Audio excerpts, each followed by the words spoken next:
कर्नाटक के मुख्यमंत्री के तौर पर डी.के. शिवकुमार के शपथ ग्रहण समारोह में अलग अलग राज्यों से कांग्रेस के नेता पहुंचे। इस समारोह में कांग्रेस अध्यक्ष मल्लिकार्जुन खड़गे, नेता प्रतिपक्ष राहुल गांधी समेत पार्टी के कई कद्दावर नेता मौजूद थे। लेकिन एक राज्य के कांग्रेस नेताओं की अनुपस्थिति ने सबका ध्यान खींचा। वो राज्य है तमिलनाडु। इस शपथ ग्रहण समारोह में ना तो मुख्यमंत्री थलपति विजय पहुंचे और ना ही तमिलनाडु कांग्रेस के प्रमुख नेता नजर आए। ऐसे में सवाल उठता है कि आखिर ऐसी क्या वजह रही कि तमिलनाडु कांग्रेस के नेता डी.के. शिवकुमार को मुख्यमंत्री बनाए जाने पर खुलकर समर्थन देते नहीं दिखे और उन्होंने समारोह से दूरी बनाए रखी। क्या तमिलनाडु के कांग्रेस नेता अब विजय द्वारा दिखाए जा रहे रास्ते पर चलने लगे हैं? आखिर डी.के. शिवकुमार को लेकर उनके बीच किस बात की नाराजगी है? क्या वो अपनी इस नाराजगी से नेता प्रतिपक्ष राहुल गांधी को अवगत कराएंगे? क्या राहुल गांधी इस मामले में हस्तक्षेप कर तमिलनाडु कांग्रेस और मुख्यमंत्री डी.के. शिवकुमार के बीच मौजूद मतभेदों को दूर करने की कोशिश करेंगे? सबसे बड़ा सवाल ये कि आखिर मतभेद हैं तो आखिर किस मुद्दे को लेकर हैं? ऐसी कौन सी बात है जिसने तमिलनाडु के कांग्रेस नेताओं को कर्नाटक के नए मुख्यमंत्री डी.के. शिवकुमार से नाराज कर दिया है? नमस्कार दोस्तों, मैं हूं परवीन सानी। दोस्तों, राजनीति की दुनिया ही कुछ ऐसी है। जिस डी.के. शिवकुमार से बीजेपी के नाराज होने की उम्मीद की जा रही थी, उससे पहले तमिलनाडु कांग्रेस के नेता ही उससे नाराज दिखाई देने लगे। नाराजगी इतनी गहरी बताई जा रही है कि शपथ ग्रहण समारोह में भी शामिल नहीं हुए, जबकि कांग्रेस के कई बड़े नेता इस समारोह में मौजूद थे।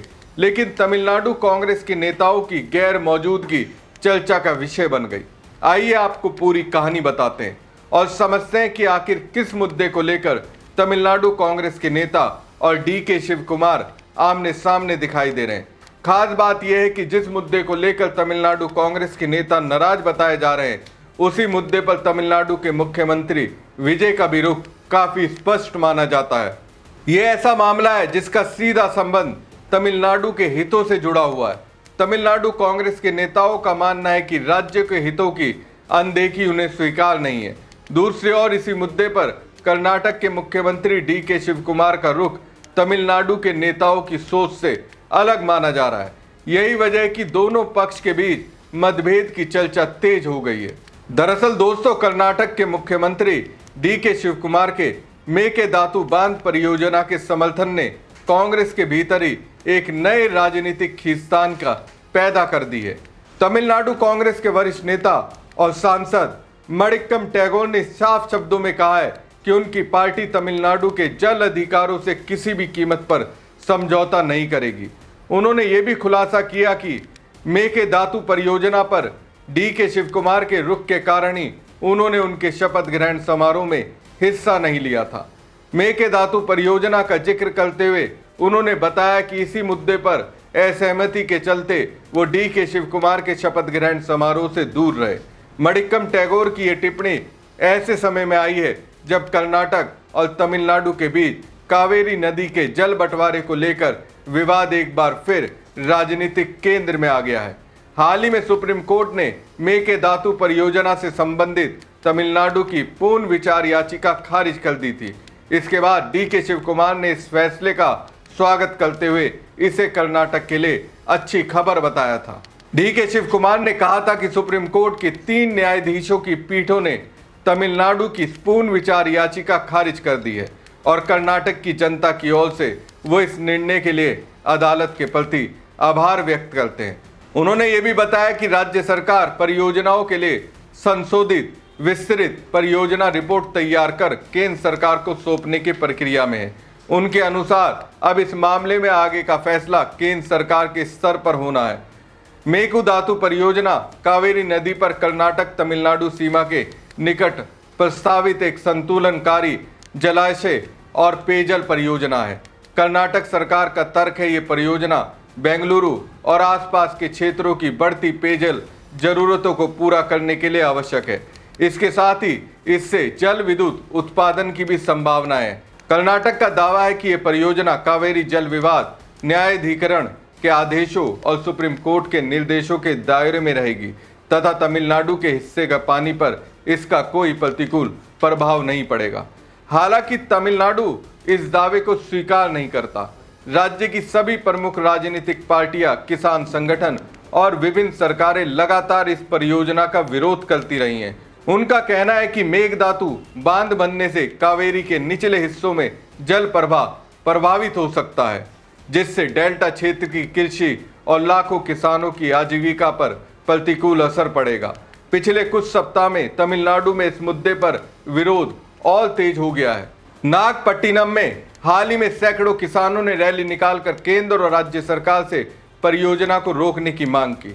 प्रदर्शनकारियों का कहना था कि कावेरी के जल प्रवाह में किसी भी प्रकार की कमी राज्य के कृषि क्षेत्र के लिए गंभीर संकट पैदा कर सकती है। रैली के दौरान पुलिस और प्रदर्शनकारियों के बीच हल्की झड़प भी हुई।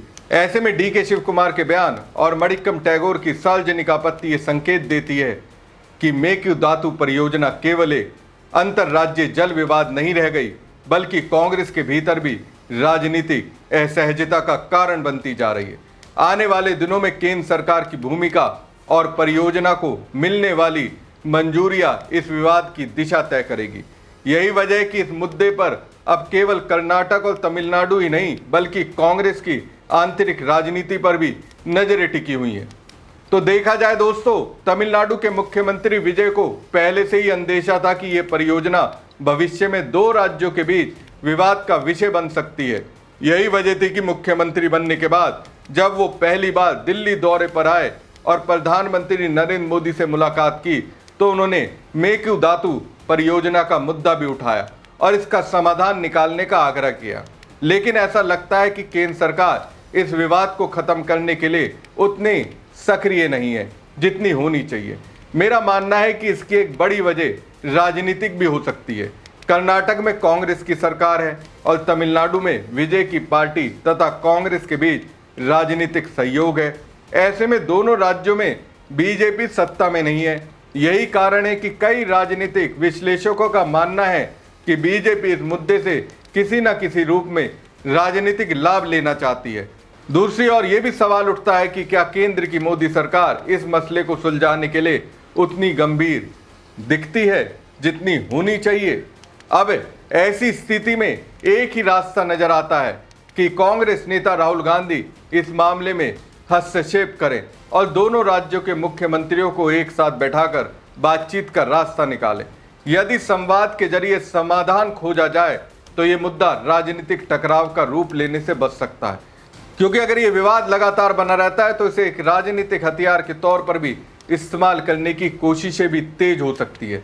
ऐसे में जरूरी है कि तमिलनाडु और कर्नाटक के बीच जो भी मतभेद है उन्हें बातचीत के माध्यम से दूर किया जाए। मेरी राय में राहुल गांधी यदि इस मामले में सक्रिय भूमिका निभाते हैं तो समाधान की संभावना काफी बढ़ सकती है। ये मसला जितना जटिल दिखाई देता है उतना शायद है नहीं। राजनीतिक इच्छा शक्ति और आपसी संवाद के जरिए इसका रास्ता निकाला जा सकता है और दोनों राज्यों के हितों को ध्यान में रखते हुए एक सहमति बनाई जा सकती है। हमारी खबर आपको कैसी लगी कमेंट बॉक्स में कमेंट करके जरूर बताएं। साथ ही पेज को ज़्यादा से ज़्यादा लाइक और शेयर कीजिए। धन्यवाद।